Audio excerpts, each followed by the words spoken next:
በስመ አብ ወወልድ ወመንፈስ ቅዱስ አሐዱ አምላክ አሜን። እንደምን ዋላችሁ? እንደምን ሰነበታችሁ? ምህረት ቸርነቱ ብዙ የሆነ በምህረቱ ብዛት የሰበሰበን እግዚአብሔር ስሙ የተመሰገነ ይሁን። ባለፈው ጊዜ የጀመርነው የትምህርታችን ርዕስ እንዳይረሳ የሚል ነው።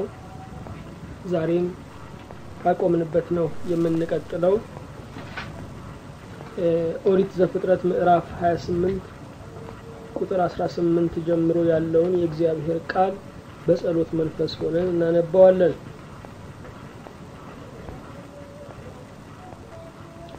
ያዕቆብም ማልዶ ተነሳ፣ ተንተርሶት የነበረውን ድንጋይ ወስዶ ሐውልት አድርጎ አቆመው፣ በላዩም ዘይት አፈሰሰበት። ያዕቆብም ያንን ስፍራ ቤቴል ብሎ ጠራው። አስቀድሞ ግን የዚያች ከተማ ስም ሎዛ ነበረ። ያዕቆብም እንዲህ ብሎ ስዕለት ተሳለ፣ እግዚአብሔር ከእኔ ጋር ቢሆን በመሄድባትም በዚች መንገድ ቢጠብቀኝ፣ የምበላውንም እንጀራ የምለብሰውንም ልብስ ቢሰጠኝ፣ ወደ አባቴ ቤትም በጤና ብመለስ እግዚአብሔር አምላኬ ይሆንልኛል። ለሐውልት የተከልኩት ይህም ድንጋይ የእግዚአብሔር ቤት ይሆናል። ከሰጠኸኝም ሁሉ ለአንተ ከ10 እጅ አንዱን እሰጣለሁ። ያለህ የነበርክ ለዘላለም የምትኖር እግዚአብሔር አብ፣ እግዚአብሔር ወልድ፣ እግዚአብሔር መንፈስ ቅዱስ አንድ አምላክ እናመሰግንሃለን። ምህረትህ የበዛ ጸጋህ የገነነ ጌታ እናከብረሃለን። እየመራህ እያሻገርክ እየረዳህ ለዚህ ስላበቃህን ለአንተ ምስጋና እናቀርብልሃለን። አቤቱ ጌታ ሆይ ልናስበው የሚገባንን ልንዘነጋው የማይገባንን ነገር ደግሞ ልታስተምረን ስለወደድህ ይህን ያሰበልን ቅዱስ መንፈስህ ለዘላለም የተመሰገነ ይሁን። እንደ ቸርነት ጌታ ሆይ በዚህ ቀን መምህራችን ሆነ በመካከላችን እንድትገኝ፣ በዙሪያችን ደግሞ አጥር ቅጥር ሆነ ከክፉ እንድትከልለን፣ አይነ ልቡናችንን እንድታበራለን፣ አንተን የምናይበት የመንፈስን መብራት እንድትሰጠን አቤቱ እንጠይቀሃለን። በአንድ ልጅ በኢየሱስ ክርስቶስ በእሱ ያለ ክብር ጽን ላንተ ይገባሃል። ከእሱ ጋራ ከመንፈስ ቅዱስም ጋራ ዛሬም ዘውትርም ለዘላለሙ አሜን። ርዕሳችን እንዳይረሳ የሚል ነው። ርዕሱ ማስጠንቀቂያ ይመስላል። የእግዚአብሔር ቃል ምክር ነው። የእግዚአብሔር ቃል ትምህርት ነው። የእግዚአብሔር ቃል ተግሳጽ ነው። የእግዚአብሔር ቃል ማስጠንቀቂያ ነው። ምክር ለብቻ ለጆሮ ተጠግቶ የሚነገር የወዳጅ ስራ ነው። የእግዚአብሔር ቃል ልክ እንደ ወዳጅ ለልባችን ተቀራርቦ የሚመክረን በዝግታ የሚናገረን ቃል ነው። ስለዚህ የእግዚአብሔር ቃል ይመክራል። የእግዚአብሔር ቃል መምከር ብቻ አይደለም፣ የእግዚአብሔር ቃል ያስተምራል። ትምህርት እውነትን ከሐሰት የምንለይበት ሚዛን ነው። ትምህርት የምናምነውን ያለፈውንና የሚመጣውን የምናይበት መስታወት ነው። ትምህርት የድንቁርናን ጨለማ የሚገፍ የእውቀት ብርሃን ነው። የእግዚአብሔር ቃል ልክ እንደዚሁ ራሳችንን ዙሪያችንን እግዚአብሔርን እንድናውቅ የሚያስተምረን አስተማሪ ነው። አስተማሪ ነው። የእግዚአብሔር ቃል አስተማሪ ብቻ አይደለም፣ የእግዚአብሔር ቃል የሚገስጽም ነው። ተግሳጽ ያለምንም ማዳለል በአደባባይ በግልጽ መገሰጽ ነው ወይም ማራቆት ነው። የተግሳጹ ዓላማ ሰውን ማሳጣት አይደለም። የተግሳጹ ዓላማ ሰውየው በክፉ ስራው እንዲደነግጥ ማድረግ ነው። ቁርጥ የሆነ ምክር ነው። ቁርጥ የሆነ ቃል ነው። የእግዚአብሔር ቃል ልክ እንደዚህ ይገስጻል። እናንተ የፉኝት ልጆች እያለ ይገስጻል። እናንተ አመፀኞች፣ እናንተ እውራን መሪዎች እያለ ይገስጻል የእግዚአብሔር ቃል።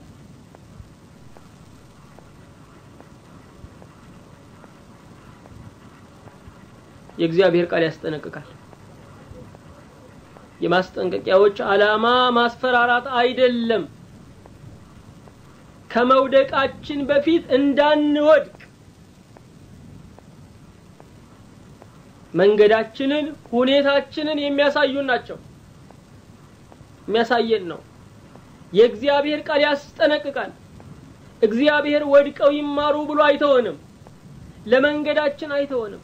ለምኞታችን አይተወንም። ለሰዎች ፍላጎት አይተወንም። ለጠላት እቅድ አይተወንም። ስለዚህ ያስጠነቅቀናል። ከገደል በፊት የትራፊክ ምልክት አለ።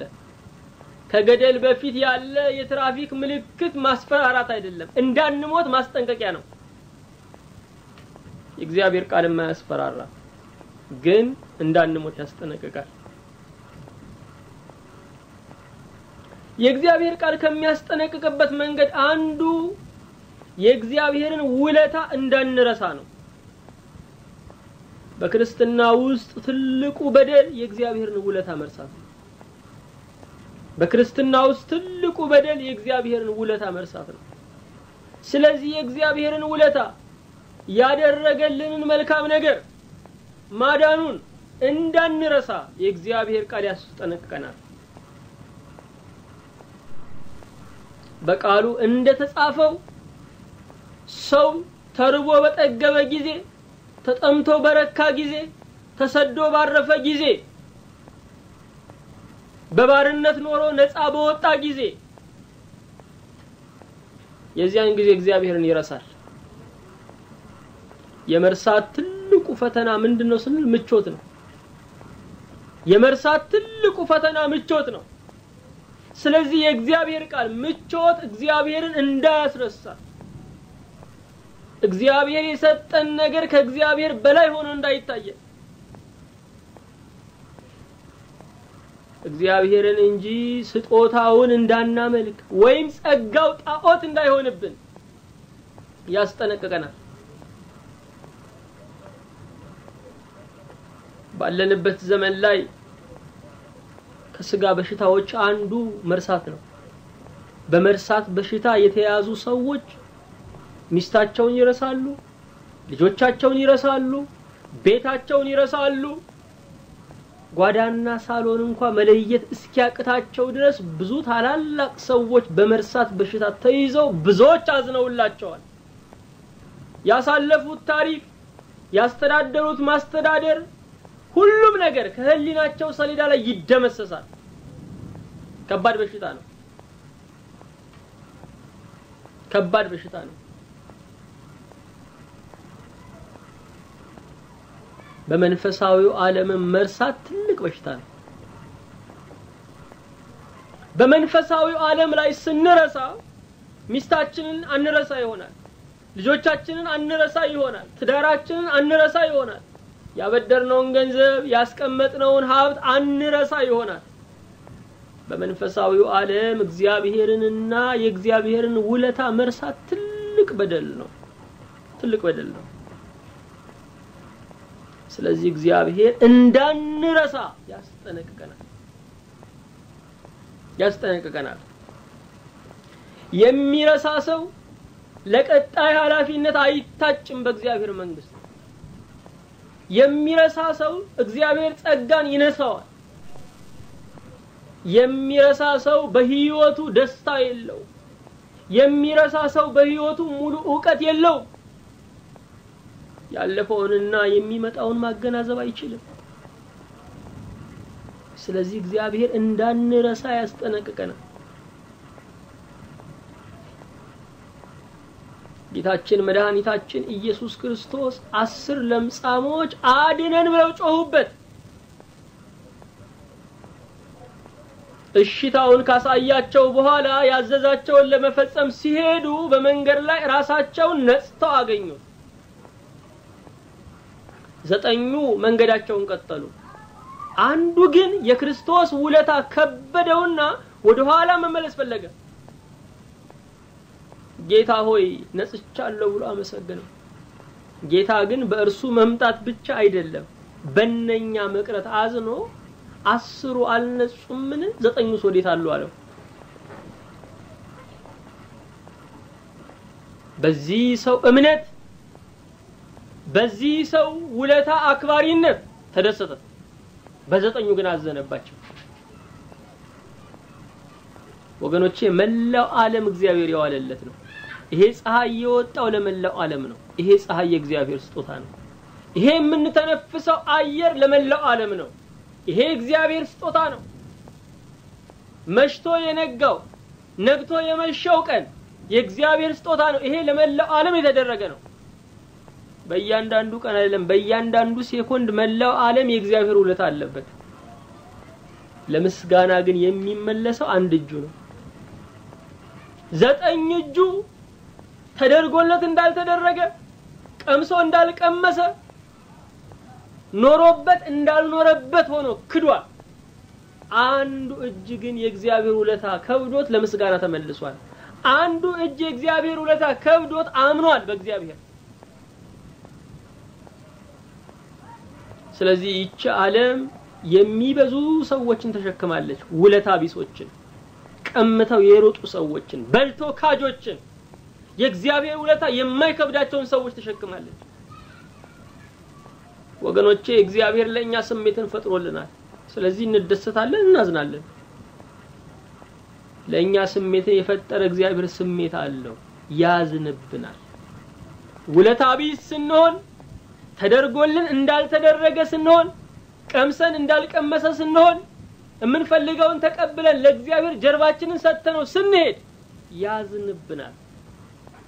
ስሜትን የፈጠረ እግዚአብሔር ያዝናል።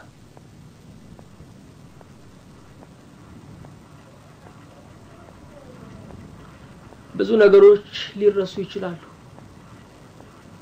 ዛሬ ያለንበት ዘመን የኑሮ ውጥረት ያለበት ዘመን፣ ሰው ጊዜ ያጣበት ዘመን፣ ብዙ የሚደረደር ነገር አለ። ዓለምም እግዚአብሔርን ለማሰብ ጊዜ እንዳይተርፈን አድርጋ ነው ጊዜን ያዋቀረችው። ሰው ሁሉ አእምሮ ተወጥሯል። አካሉ ምንም የሚሰራው ባይኖር እንኳን የሰው ሁሉ አእምሮ ተወጥሯል። አእምሮ ስለተወጠረ ቢዚ ነኝ ይላል። ሰው ልጆቹን ለማግኘት ጊዜ ያጣ ይሆናል። ትዳሩን ለማግኘት ጊዜ ያጣ ይሆናል። በዘመናዊ ዓለም ላይ ያለው ውጥረት ልክ የሌለው ሊሆን ይችላል። ይሄ ምክንያተኛ ሊያደርገው ይችላል። እግዚአብሔርን ላለማሰባችን ምክንያት ማቅረብ ግን አንችልም። ብዙ ምክንያት አለን እሱን ለማሰብ። ብዙ ምክንያት አለን። የነጋው ሌሊት ይሄ የምናየው የቀን ብርሃን ምክንያታችን ነው። እምንተነፍሰው ይሄ ነፃ አየር ምክንያታችን ነው። ወገኖቼ በአስም በሽታ የሚሰቃዩ ሰዎችን ብትመለከቱ፣ አየር አጥተው ሲጨነቁ ብታዩ እናንተም ልባችሁ ይታፈናል። ትጨነቃላችሁ። አጠገባቸው መቆየት አትችሉ። ስለዚህ አየር እንደ ልብ ማመላለስ መቻልም እኮ የእግዚአብሔር ስጦታ ነው። አየርን አስገብቶ ማስወጣት መቻልም የእግዚአብሔር ስጦታ ነው። እግዚአብሔርን ለማመስገን ብዙ ምክንያት አለ። ትዳራችንን እንረሳ ይሆናል። ንብረታችንን እንረሳ ይሆናል። ከመወጠር የተነሳ ቀጠሮ እንረሳ ይሆናል። እግዚአብሔር ግን እንዴት ይረሳል? አንድ ሰርግ ቤት ምሽት ላይ አዝማሪ ቆሞ ያዘምራል። አዝማሪው ምን እያለ ነው የሚገጥመው? ሁሉም እየመጣ ጎንደርን ሲያነሳ፣ ሁሉም እየመጣ ጎጃምን ሲያነሳ፣ ሁሉም እየመጣ ትግራይን ሲያነሳ፣ ሁሉም እየመጣ ወሎን ሲያነሳ፣ የሁሉ ሰብሳቢ ሸዋ እንዴት ትረሳ እያለ ስለ ሸዋ ቁጭቱን ይናገራል።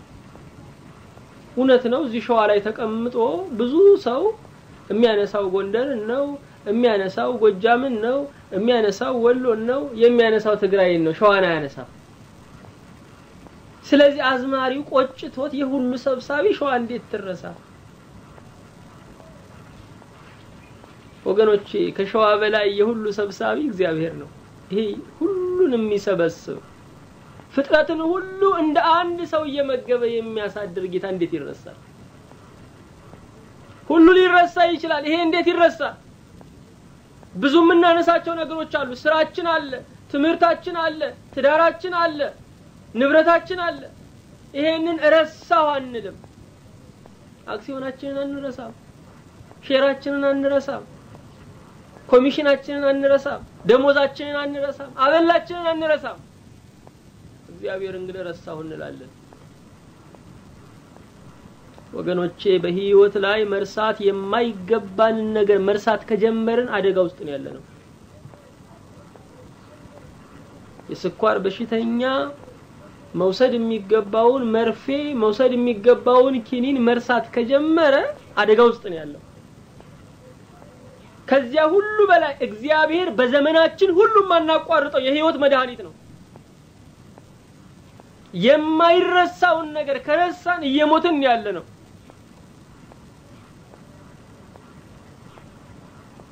ወገኖች አየር የምንተነፍሰው ለእግዚአብሔር ብለን አይደለም፣ ለራሳችን ብለን ነው።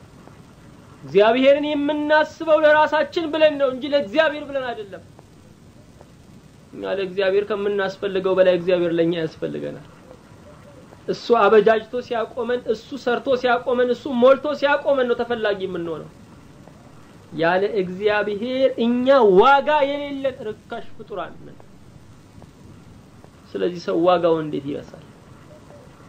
እንኳን እኛ ሰዎች አይደለንም፣ ጉኡዙ እቃ እንኳን በሱፐር ማርኬት ውስጥ ብትገቡ እኔ 50 ብር አወጣለሁ ይላል፣ እኔ 100 ብር አወጣለሁ ይላል፣ እኔ 1000 ብር አወጣለሁ ይላል፣ እኔ 100,000 ብር አወጣለሁ ይላል። የከበረው አልማዝ ሁሉ ዋጋውን ያውቃል። ጉኡዙ ነገር እንኳን የኛ ዋጋችን ማን ነው? እግዚአብሔር ነው።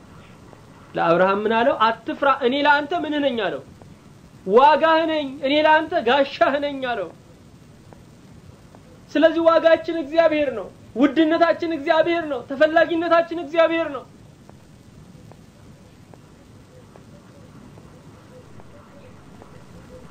በዚህ ዓለም ላይ እንከበር ያሉ ሰዎች አልተከበሩም፣ እንደውም ተዋርደዋል።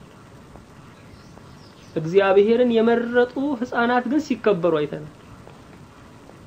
ለምን? እግዚአብሔር የሰው ዋጋ ስለሆነ ነው። ዋጋ ስለሆነ ነው። አዎ ወገኖቼ ባለንበት ዘመን ላይ ሰዎች ቁሳዊውን ነገር አይረሱም፣ ሰዎች አደራቸውን እየረሱ። የሀገር መሪዎች፣ የቤተ ክርስቲያን መሪዎች፣ ሽማግሌዎች፣ የቤተሰብ ኃላፊዎች አደራቸውን እየረሱ። የሚበዛው ህዝብ ፍቅርን እየረሳ ነው ያለው። ገንዘብ እንጂ እንዴት ሰው ይወደዳል እያለ ነው ያለው። ፍቅር ጊዜ ያለፈበት የተረሳ ነገር እየሆነ ነው ያለው። የሚበዛው ህዝብ አምልኮን ረስቷል። የምናየው የምንሰማው ነገር ሁሉ መፍትሄው ያለው እግዚአብሔርን በማምለክ ውስጥ ነው፣ በጸሎት ውስጥ ነው። ስለዚህ መፍትሄ የሚያወራ ሰው የለም። ስለ ስጋ መፍትሄ ነው ሰው ሁሉ የሚያወራው። ስለዚህ አምልኮ እየተረሳ ነው ያለው፣ ምስክርነት እየተረሳ ነው ያለው። ለድሆች ሳንቲም እንደሚያስፈልጋቸው እንጂ ክርስቶስ እንደሚያስፈልጋቸው አናውቅም። ለባለስልጣኖች ምክር የሚያቀርቡ ወገኖች እግዚአብሔር እንደሚያስፈልጋቸው ማይነግሯቸው። ስለዚህ እነኚህ መልካም ነገሮች እየተረሱ ስለሆነ ዓለም ብትማቅቅ ምን ይደንቃል? ሊረሱ የማይገባቸው ነገሮች እየተረሱ በመሆኑ ዓለም ወደ ቀብር ብትጓዝ ምንድነው የሚደንቀው? ወገኖቼ ዛሬ የሰው ልጅ ትዕግስት አልቆበታል። የሰው ልጅ ዛሬ ተስፋው መንምኗል። የሰው ልጅ ዛሬ ከእውነት ጋራ መገናኘት አልቻለም። የሰው ልጅ ዛሬ ራሱን እንኳን መውደድ እያቃተው ነው። ለዚህ ሁሉ መልሱ ምንድነው ስንል እግዚአብሔርን ማሰብ ነው። ነብዩ እግዚአብሔርን አሰብኩት ደስም አለኝ አለ። ወገኖቼ ብዙ ነገርን ስታስቡት ደስ አይልም፣ እንደውም ይረብሻል። እግዚአብሔርን ስታስቡ ግን ደስታ አለ። እግዚአብሔርን ስታስቡ ትምክህት አለ። እግዚአብሔርን ስታስቡ ተስፋ አለ። እግዚአብሔርን ስታስቡ መንፈሳዊ ኩራት አለ። እኛ ብቻ አይደለንም፣ ብዙ የተደረገላቸው የእስራኤል ልጆች እግዚአብሔርን ረስተዋል። በዘመናት ሁሉ መርሳት የሰው ልጆች ፈተና ሆኗል። እስራኤላውያን እግዚአብሔርን መርሳት አይገባቸውም ነበር፣ ግን አደረጉት። እግዚአብሔር ለእነርሱ ብዙ ነው። ፈርዖንን ከሚያህል ገዢ ያዳናቸው። በወቅቱ የዓለም ገናና ንጉስ የነበረው ፈርዖን የተንበረከከው በዝንብ መቅሰፍት ነበር፣ በቅማል መቅሰፍት ነበር፣ በአንበጣ መቅሰፍት ነበር፣ በጓጉንቸር መቅሰፍት ነበር። እግዚአብሔር ለእስራኤላውያን በተአምራት ነው የተዋጋላቸው። ተአምራቱ ግብጻውያንንና ፈርዖንን ያስጨንቃል፣ ለእስራኤል ደግሞ እምነት ይጨምር ነበር። የሚዋጋልን አምላክ ለካ አለን ያሰኝ ነበር። ይሄንን ጌታ ነው እስራኤላውያን ይረሱ። እግዚአብሔር በየብስ አይደለም ይመራቸው፣ የጠላቶቻቸውን ሬሳ በባህረ ኤርትራ ላይ እንዲያዩ በኤርትራ ባህር ነው ያሻገራቸው። ከዛ በፊትም ከዚያ በኋላ ባህር በጀልባ እንጂ ባህር በእግር ተረግጦ አያውቅም። የማይቻለው ግን በእግዚአብሔር ተቻለ። ውሃው እንደ ግድግዳ ቆመላቸው፣ በመካከሉ እስራኤል አለፉ። እስራኤል ያለፉበት መንገድ ፈርዖንና ሰራዊቱ ሰጠሙበት። ይሄ ድንቅ የሆነ አድህኖት ነው። እስራኤል ልጆች ግን ይሄንን መረሱ። በመድረ በዳ ላይ ከግማሽ ሚሊዮን በላይ የሚሆን ህዝብ ዘር ሳይዘራ 40 አመት በሙሉ አልተራበም። ስንቅ ቢቋጥር ለ40 አመት የሚበቃ ስንቅ መቋጠር ይቻላል እንዴ? አይቻልም። 40 አመት ሙሉ መና ከማይገኝበት እየተገኘ በሉ። እህል የሚገኘው ከመሬት ላይ ነው። ታጭዶ ተከምሮ ተወቅቶ ወደ ጎተራ ገብቶ ባለሙያ ሲሰርታ ነው የምታቀርበው። ይሄንን ሁሉ ሂደት ያልጠበቀ አለ ቦታው ከደመና መና እየወረደላቸው የእስራኤል ልጆች 40 አመት ሙሉ ተመገቡ። ውሃ የሚገኘው ከረግረግ ስፍራ ነው፣ ከእርጥብ ስፍራ ነው። ከአለት ልብ ውስጥ እግዚአብሔር ውሃ ፈለቀላቸው። ታዲያ ይሄ እግዚአብሔር ይረሳል? እነርሱ ግን ይህንን ያጎረሰ እጅ ነከሱ፣ ይህንን ያለበሳቸውን እጅ ረሱ። 40 አመት በሙሉ ተሸከማቸው። እግዚአብሔርን ስለረሱ እግዚአብሔር ጣላቸው።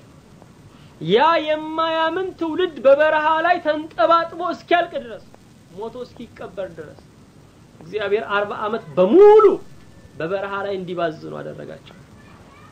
የእስራኤልን መርሳት ነብዩ ዳዊት እንደዚህ ገልጠዋል። በመዝሙር 105 ቁጥር 21 ላይ መዝሙር 105 ቁጥር 21 ላይ እንደዚህ ይላል፣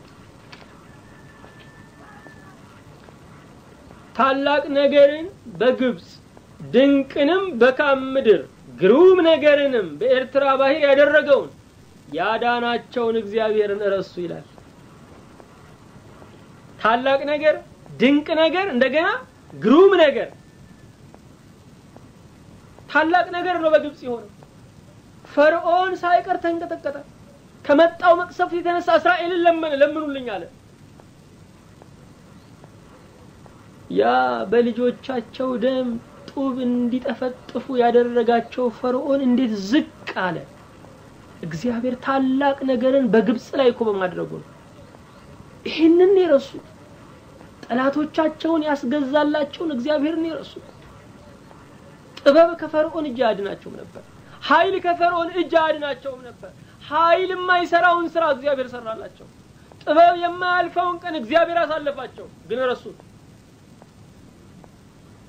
ወገኖቼ በእድሜያችን ልክ እንደ ፈርዖን ከሚገዛን ሱስ፣ እንደ ፈርዖን ከሚገዛን ኃጢያት፣ እንደ ፈርዖን ከሚገዙን ባልንጀሮች፣ ከኃጢያት አስገዳጆች እግዚአብሔር አድኖናል። ከሞት ጋራ የነበረንን ቃል ኪዳን ሰብሮ ነው ክርስቶስ ያገኘን። እኔ አልድንም፣ እኔ ዋጋ የለኝም ስንል ዋጋ ሆነን፣ አልድንም ስንል አዳነን። ታላቅ ነገር ያደረገልን እኛ ወደ እግዚአብሔር ቤት መምጣታችን፣ እኛ በጽሞና መቀመጣችን፣ እኛ ቃሉን ናፋቂ መሆናችን በራሱ ድንቅ ነው። እኛ ራሳችን ተለውጠን ሳይሆን እንደገና የተፈጠርን ያህል ድንቅ ነው። እግዚአብሔር በሕይወታችን ታላቅ ነገር አድርጓል። ይህን ያደረገ እግዚአብሔር ግን ሊረሳ ይገባው። ዘወትር ይህንን ማዳኑን ልናስብ ይገባል። ድንቅንም በካም ምድር ይልና ግሩም ነገርንም በኤርትራ ባህር ያደረገው ግሩም ነገር አስፈሪ ማለት ነው ግሩም ማለት አስደናቂ ማለት ነው አስገራሚ ማለት ነው የእስራኤል ልጆች ይሄንን ተአምራት ባዩ ጊዜ ፈሩ ባህር ከፍሎ የሚያሻግር አምላክ የኤርትራን ባህር ለመሻገር ግማሽ ሚሊዮን ህዝብ ስንት ጀልባ ይበቃው ነበር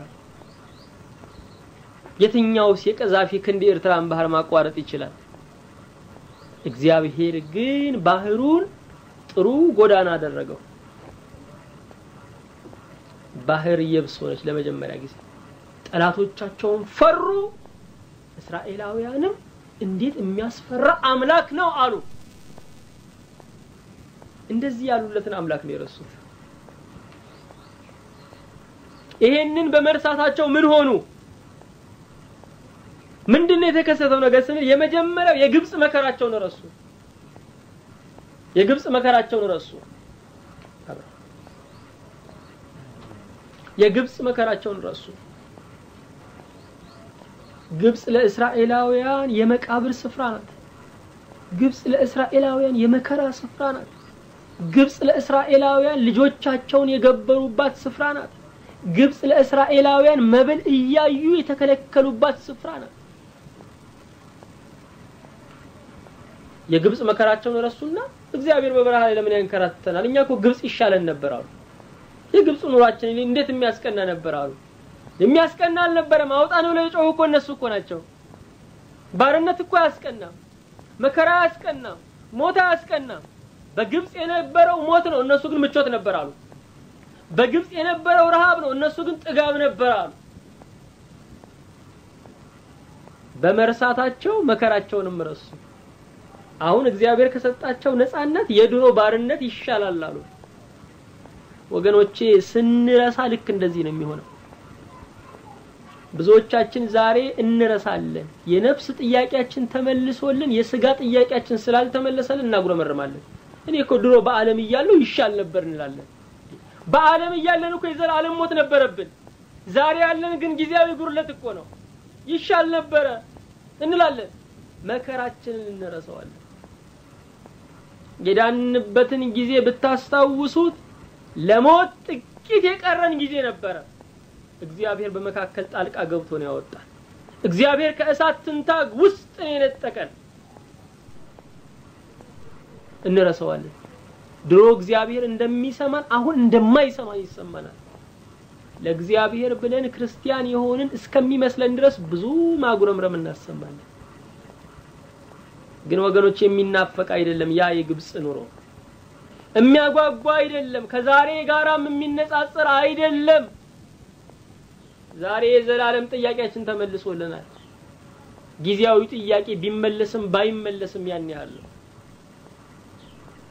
የእስራኤል ልጆች የግብጽ መከራቸውን ረሱና አድነን ብለው የጮሁትን ጮህት ረሱና ለእግዚአብሔር ብለው እንደውም ይወጡ መሰላቸው ዛሬም ስለምንረሳ ለእግዚአብሔር ብለን ለእግዚአብሔር ጥቅም ብለን መከራ የምንቀበል ይመስልናል ያንዳንዳችን ያመነው ግን ለራሳችን ጥቅም ነው የሚሻል አምላክ ቢኖር ኖሮማ እኮ እንሄድ ነበር ከርሱ የተሻለ ስለሌለን የቀረነው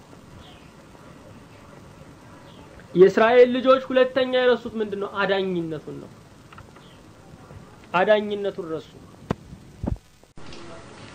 አዳኝነቱን ረሱ እግዚአብሔር ከፈርዖን እጅ አድኗቸዋል ከሞት እጅ አድኗቸዋል በኤርትራ ባህር ከመስጠም አድኗቸዋል እንደውም ኤርትራ ባህር ዳርቻ ላይ የነበረውን ሰቀቀን ስናስበው ከባድ ነበር ከኋላ ጠላት እየገሰገሰ ነው ያለው ፈርዖን ከነሰራዊቱ ሊመልሳቸው ሊጨርሳቸው ነው ከፊት ለፊታቸው ያለ ደግሞ የኤርትራ ባህር ነው የኤርትራን ባህር በየብስ ላይ ያደጉ እስራኤላውያን እንዴት ነው በዋና የሚያቋርጡት 600,000 ህዝብ በላይ መዋኘት ይችላሉ ህፃናትና ሴቶች አረጋውያንስ እንዴት ነው የሚሆኑት ከሞት ጋር የተፋጠጡበት ሰዓት ነው ወገኖቼ ሞት ሽታ አለው ሞት ይሸተታቸው ሰዓት ነው ከኋላ ጠላት ይገሰግሳል ታላቅ ሰራዊት ከፊት የኤርትራ ባህር ነው አጣብቂኝ ውስጥ ነው ያለው እግዚአብሔር ግን ባጣብቂኝ ውስጥ መንገድ ይሰጣል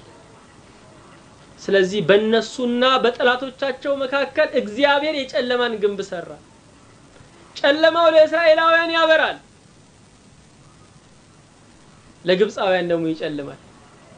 እንደዚህ አድርጎ የሚረዳ እንደዚህ አድርጎ የሚታደግ በአንድ አካባቢ ላይ ለአንዱ ብርሃን ለአንዱ ጨለማ የሚያደርግ ጌታ እንደዚህ ያዳናቸው። ይሄን ጌታ ነው የረሱት። ወገኖች ዝም ብላችሁ ስትመለከቱ እኮ በአንድ ሌማት እየበላን አንዳችን ሰላም አለን፣ አንዳችን ሰላም የለን። በክርስቶስ ማመን ይሄ ነው ልዩነቱ።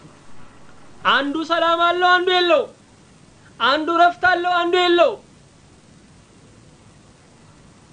እንደዚህ አድርጎ ያዳነን ጌታ በአንድ ቤት እየኖርን ልዩነት ያደረገውን ጌታ በአንድ መንደር እየኖርን ልዩነት ያደረገውን ጌታ መርሳት አይገባም። ይሄንን አድህኖቱን ዘወትር ማሰብ ዘወትር ማሰላሰል ይገባናል። ሶስተኛ የእስራኤል ልጆች የረሱት ክንዱን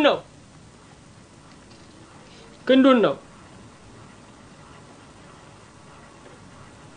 እግዚአብሔር ከግብጽ ምድር ያወጣቸው በኃያል ክንድ ነው።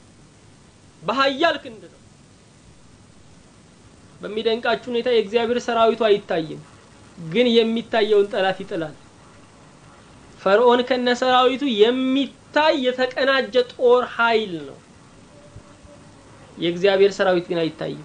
የማይታየው የሚታየውን ያሸንፋል።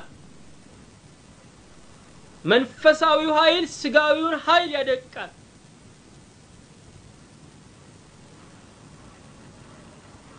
ይሄን መንፈሳዊ ኃይል የተለማመዱ ግለሰብ ሰዎች ነገስታትን ሲያሸንፉ በታሪክ ተነቧል። ከነገስታት ጋር ታግለው ብቻቸውን ሆነው ግን በመንፈሳዊ ኃይል ሲያሸንፉ እናያለን። እግዚአብሔር እንደዚህ አድርጎ በክንዱ አዳናቸው። ይሄ ክንድ እስራኤልን የሚታደግ ክንድ ነው። ዛሬ የእስራኤል ክንድ ሞሳድ እንደሆነ ነው የሚነገረው አይደለ? የእስራኤል ግን ክንዷ ከጥንት ጀምሮ እግዚአብሔር ነው። ክንዷ እንዳላዳናት አስተዋይ ሰው ሁሉ ያውቃል። ክንዷ ለዚህ እንዳላበቃ ክንዱን ረሱ። ክንዱን ሲረሱ አሁን በክንዳቸው የሚኖሩ መሰላቸው። ስለዚህ ፈሩ። በክንዱ የኖርን ሰዎች ክንዱን ስንረሳ የመጣውን ነገር በራሳችን ኃይል ለመቋቋም እንነሳለን። የማይሆን ስለሆነ እንደገና ፍርሃት ይውጠናል፣ እንደገና ድንጋጤ ይይዘናል። ስለዚህ ክንዱን ስንረሳ ቀጣዩን ፈተና እንዴት ማሸነፍ እንዳለብንም እንረሳለን። በዘመናት ሁሉ መርሳት ለእስራኤላውያን ፈተና ስለሆነባቸው እግዚአብሔር እንዳይረሱ ቋሚ ነገር አደረገላቸው። መጽሐፍ ቅዱሳችሁን ስታገላብጡ እግዚአብሔር ለእስራኤላውያን እንዳይረሱ ያደረገላቸው 3 ነገሮችን እናነባለን። እንዳይረሱ የመጀመሪያ ሐውልት ነው። ሁለተኛ መቅደስ ነው። ሶስተኛ በዓላት።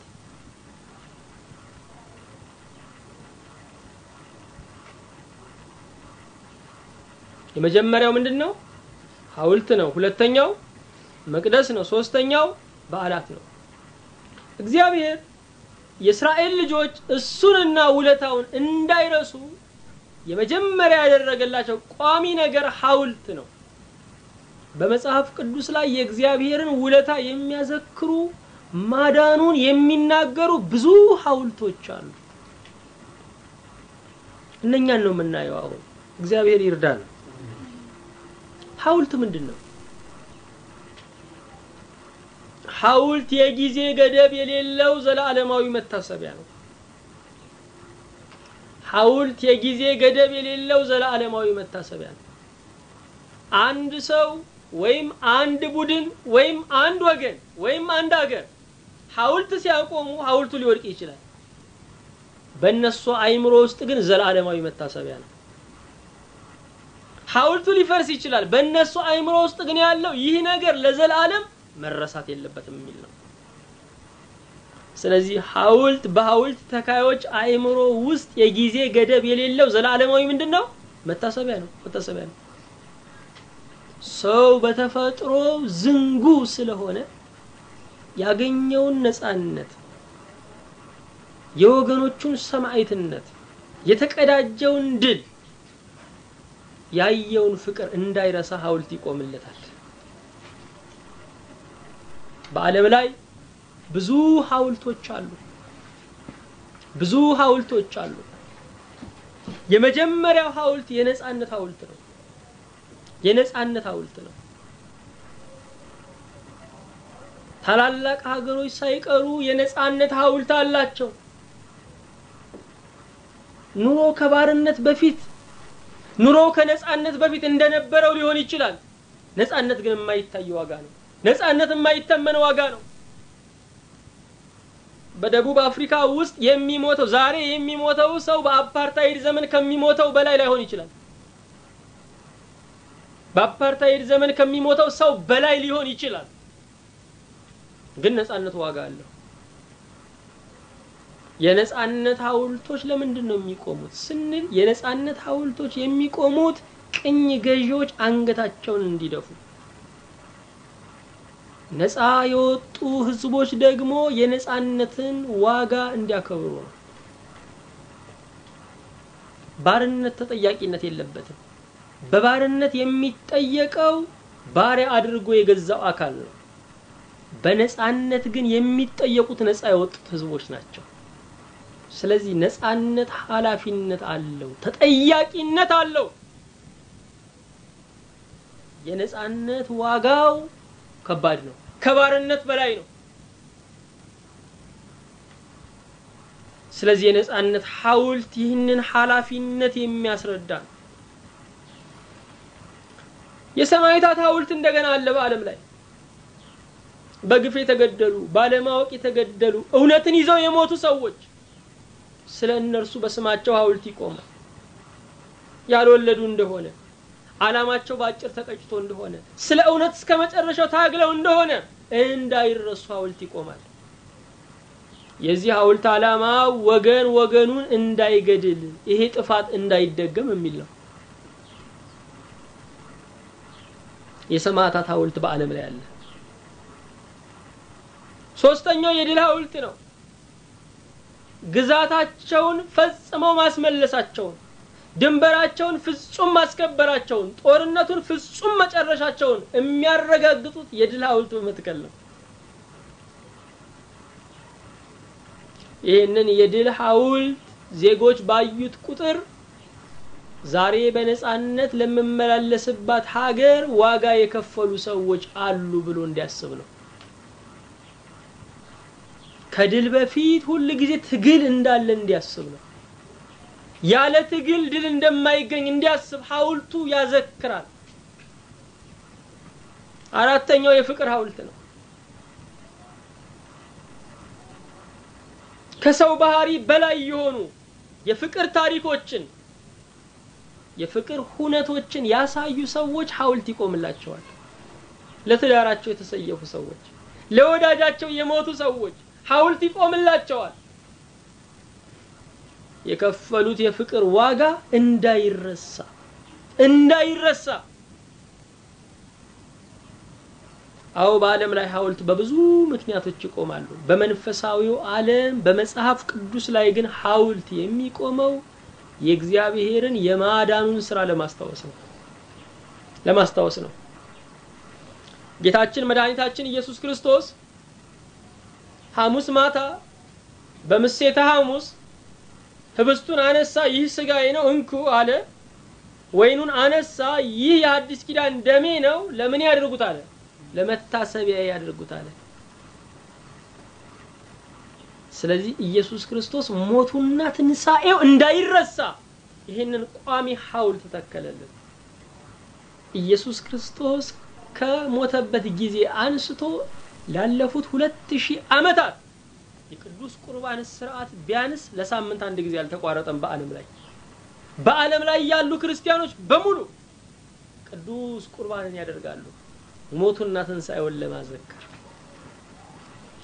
ስለዚህ እግዚአብሔር ማዳኑ እንዳይረሳ ከተከላቸው መንፈሳዊ ሐውልቶች አንዱ ነው ማለት ነው። በመንፈሳዊው ዓለም ላይ ያሉ ሐውልቶች የእግዚአብሔር የማዳኑ ማዘከሪያዎች ወይም ማስታወሻዎች ናቸው። የእግዚአብሔር ሰዎች ይህ ውለታ እንዳይረሳ ስጋቸውን ስላላመኑት ሐውልት አቁመዋል።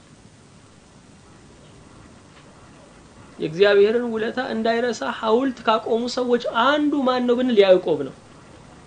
ቅድም ባነበብነው በዘፍጥረት 28 ቁጥር 18 ላይ ያዕቆብ ሐውልት እንደተከለ እናነባለን። ያዕቆብን ታውቁታላችሁ። የኤሳው መንታ ነው። ገና በማህፀን ከወንድሙ ጋር የሚገፋፋ በተወለደ ጊዜ ደግሞ አድልኦ ባለበት አስተዳደግ ስላደገ የወንድምነት ጣዕሙን ሳያውቀው እንዲሁ ተለያይተው ቀርተዋል። በቤተሰብ ውስጥ ልጆች በአድልኦ የሚያድጉ ከሆነ ብዙ አስከፊ ነገሮች በትውልድ ላይ ይከሰታሉ። ትውልድን የሚዘልቅ ጦርነት የሚፈጠረው አድልኦ ባለበት ቤተሰብ ውስጥ ነው። ልጆች የእግዚአብሔር ስጦታ ናቸው። እግዚአብሔር ከሰጠን ከዓይንና ከአፍንጫችን የቱ ይሻላል? ሁለቱም ያስፈልጋል። እግዚአብሔር ከሰጠን ልጆች የምናበላልጥ ከሆነ የእግዚአብሔርን አደራን የበላነው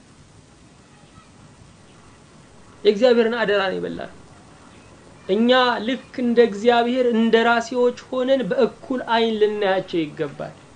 በእግዚአብሔር ፊት ጠቢቡ ሞኙም ያው ነው፣ ይወደዳል። እግዚአብሔር ሁለቱንም በፍቅር ዓይን ነው የሚመለከተው። በእነ ያዕቆብ ቤት አድልኦ የነበረበት አስተዳደግ ስለነበረ ምን ተከሰተ ብንል 5 ችግሮች ተከሰቱ። እነኚህ ችግሮች ዛሬም ድረስ አሉ። ኃጢያቱ ባለበት ቤት ሁሉ ውጤቱ አለ። ያንንም ሊሆን ይችላል ዘንድሮ ወደፊትም ኃጢያቱ ካለ ውጤቱ አለ። እሱንም የሚመስል የመጀመሪያው አባትና እናት ተከፈሉ። ይስሐቅ የኤሳው ወገንተኛ ሆነ። ልጄ መሳዬ ጀግናው እያለ ማሰብ ጀመረ። ርብቃ ደግሞ ከያዕቆብ ጋር ሆነች። መልኬ ልጄ እያለች በጓዳ አስቀምጣ የምትመግበው ሆነ። ስለዚህ መከፋፈሉ በጣም እየባሰ ሲመጣ ኤሳው የይስሐቅ ወጥ ቤት ሆነ። ያዕቆብ ደግሞ የርብቃ የቅርብ ረዳት ሆነ። ቤቱ ተከፈለ። አስቀድመው የነበሩት ርብቃና ይስሐቅ ናቸው። ኋላ የመጡ ልጆች ግን ትዳሩን ከፈሉት። አድልኦ ልጆችን ብቻ አይደለም የሚከፋፍለው፣ ትዳሩ ይከፈላል። ዛሬ ልጄን አየሽብኝ እያሉ የሚጣሉ እኮ አሉ። ባንድ ወልደው ወገኖቼ ልብ ብለን ልናስተውል ይገባል። ከባልና ከሚስት ልጅ አይበልጥም። የባልና የሚስት የፍቅራቸው ውጤት፣ የህብረታቸው ውጤት፣ የትዳራቸው ስጦታ ነው ልጅ። ሁሉም በልኩ መታየት አለበት። በልኩ ካልታየ ቤተሰብ ይዝረከረካል። የልጆቹ ህይወት እስከ መጨረሻው የተበላሸ ይሆናል።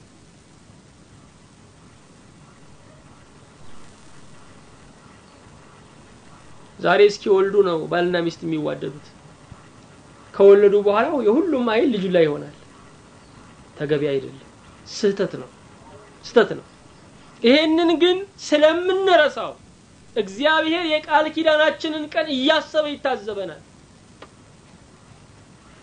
ልጅ ከመጣ እንለያይም ወይም ደግሞ እስከ ልጅ ኮንትራት ፈርመናል ብለን አይደለም ቃል ኪዳን የምንገባው እኮ። እስከ ሞት ድረስ ከሳሽ ጠቆረች ብዬ እሱም አጣደህየ ብዬ ላልከዳው እኮ ነው። የቃል ኪዳን ጠባቂ መዘጋጃ ቤት አይደለም፣ እግዚአብሔር ነው። ይጠይቃል።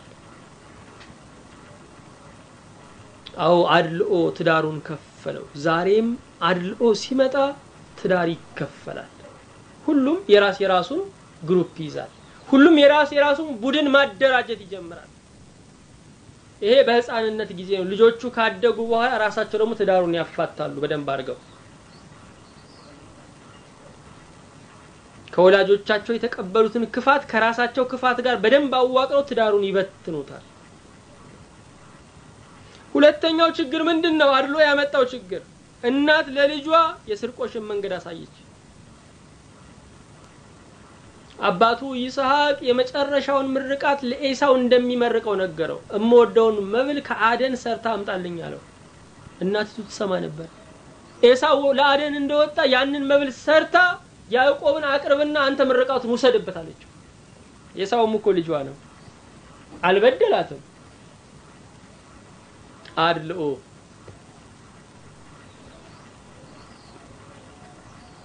ይስሐቅ ተታለለ። ያዕቆብ አባቱን ምን አደረገው? አታለለው። ይሄን መንገድ የመራች ማን ነች? እናት ነች። ያዕቆብ እንደሚናገረው ዘመኔ አነስተኛ ነው መከራ ግን በዛብኝ ይላል መጨረሻ ላይ። ዘመኑ ሁሉ የፈተና የጥርጣሬ የፍርሃት ሆነ። የገዛ ልጆቹ አታለሉ። እሱ አባቱን እንዳታለለው። አጎቱ ላባ ብዙ ዘመን አታለለው። አታሎ ነው የመጣው። እናቱ ዛሬ መልካም ነው ብላ የዘራችው የኃጢአት ዘር ያዕቆብ እስከ እድሜ ልኩ አጭዶ መጨረስ አቃተው።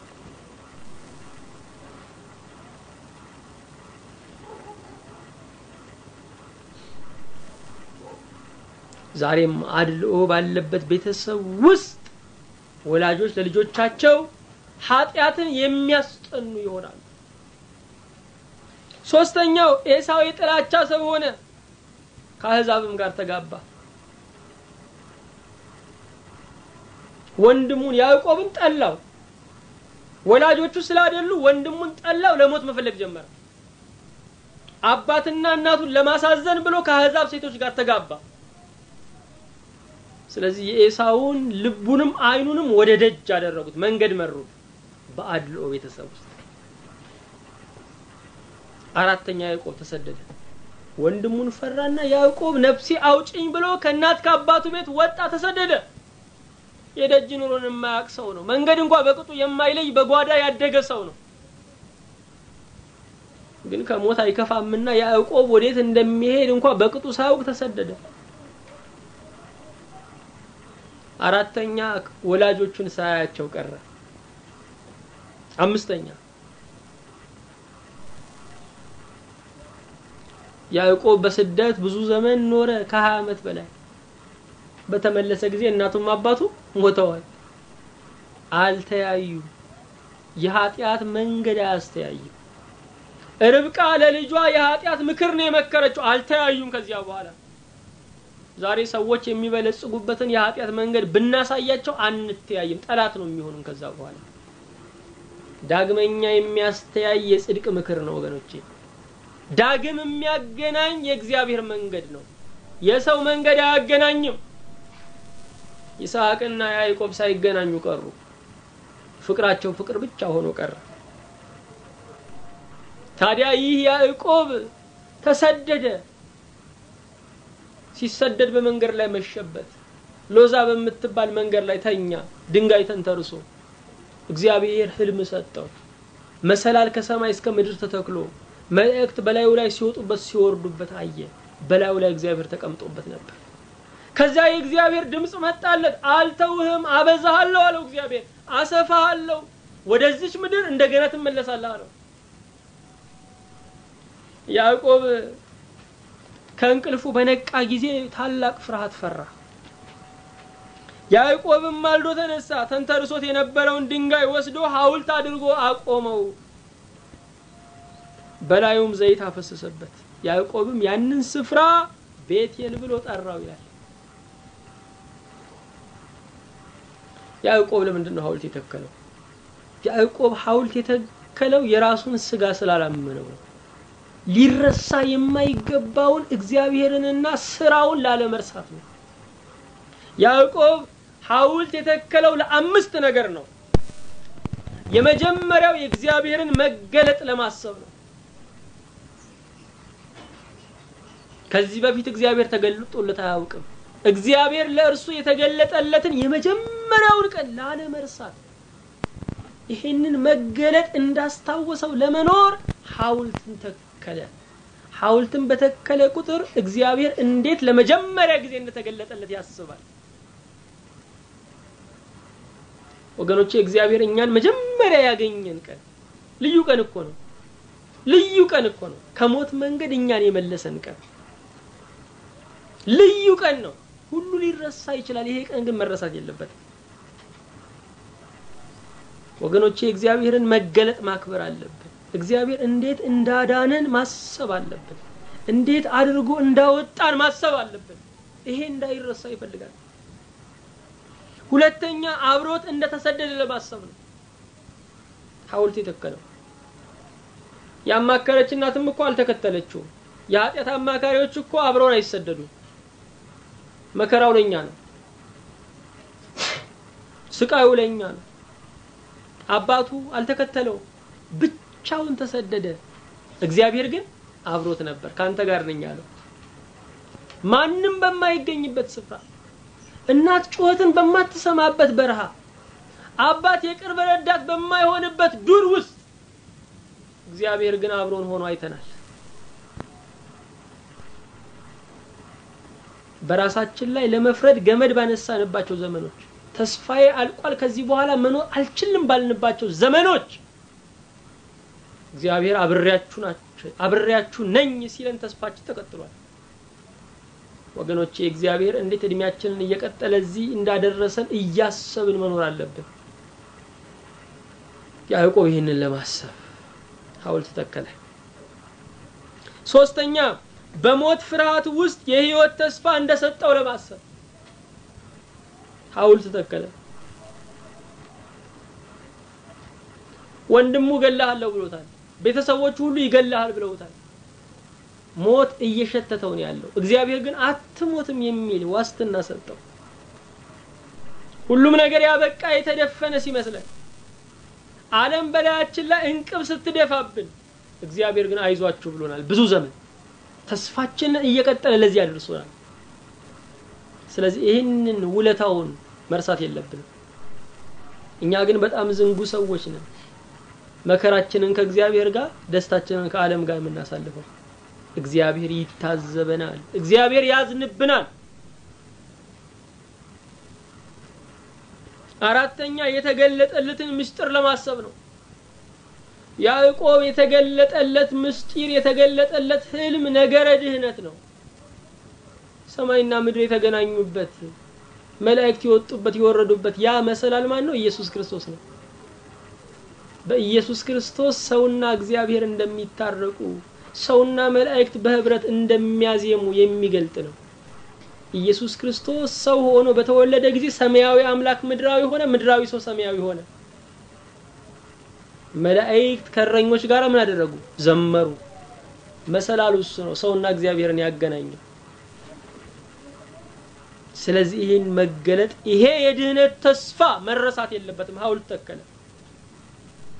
ያዕቆብ ህልሙ ተፈጽሟል፣ እኛ አይተናል። ያዕቆብ ግን አላየም። ግን ያላየነው ነገር አለ። ክርስቶስ ዳግም ይመጣል።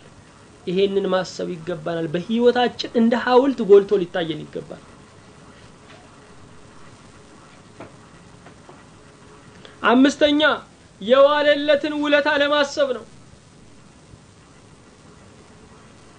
ስዕለት ተስሏል። እንደው እምበላው ቢሰጠኝ፣ እምጠጣው ቢሰጠኝ፣ የሚያለብሰኝ እምለብሰው ቢሰጠኝ፣ ወደ አባቴ ቤት በደህና ብመለስ ይሄ ለሐውልት የተከልኩት ድንጋይ የእግዚአብሔር ቤት ይሆናል። ከሰጠኝም ሁሉ ላይ ከ10 1 10 አወጣለሁ አለ። አዎ እግዚአብሔርን የሚያውቀው እሱ ምንም ባልነበረው ጊዜ ነው ከእግዚአብሔር ጋር የሚተዋወቀው። ስለዚህ ማግኘት እንዳያስረሳው ስለተሳለ ወገኖቼ ማግኘት እንዳያስረሳን በህይወታችን ሐውልት መትከል ይገባናል። ብዙዎቻችን በድህነታችን ዘመን 5 ሳንቲ 10 ሳንቲ 10 እናወጣለን። ገንዘባችን እየጨመረ በሚመጣበት ጊዜ እንሰስታለን። ያዕቆብ እንዳይሰስት ሐውልት አቆመ።